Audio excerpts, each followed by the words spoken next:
I did the same thing in my left hand. But what changed in terms of the direction of travel on the keyboard? When my left hand did literally 1, 2, 3, 1, 2, 3, 4, I went left on the piano. So there's a concept called the leading hand. And this is what the term means.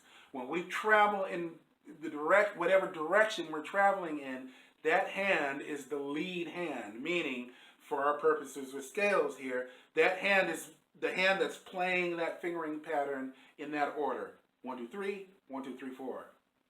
5 when we stop or change direction. Okay? But it's also saying that the left hand is doing that pattern backwards. So now what's going to happen when we change direction? Now the left hand is leading, same thing, 1, 2, 3, 1, 2, 3, 4, and the right hand is backwards. It's backwards just by default. For not changing the pattern, it has to be backwards. Okay? So that means what I showed you, that in the middle of the scale, thumbs don't line up.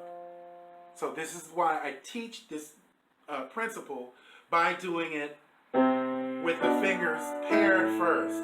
So you get used to training your thumb to do that tuck. And you're keeping the dance between the fingers in line mentally. So you're doing the same thing in both hands. And after a while, as your hand learns the sensation of what that feels like, then you can do parallel. And it's not as far, it's not as much of a teething pain in the thumbs not lining up. It still takes getting used to as a new sensation. But now,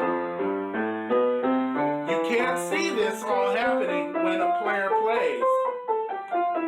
But when a player is playing that knows how to play, this is what allows them to play fast.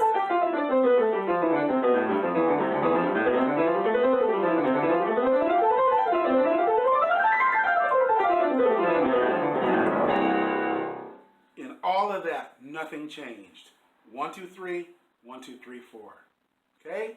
So, that's scale fingering in a nutshell. And it works in every key, the 3 white keys that I mentioned specifically. I just did C, here's D.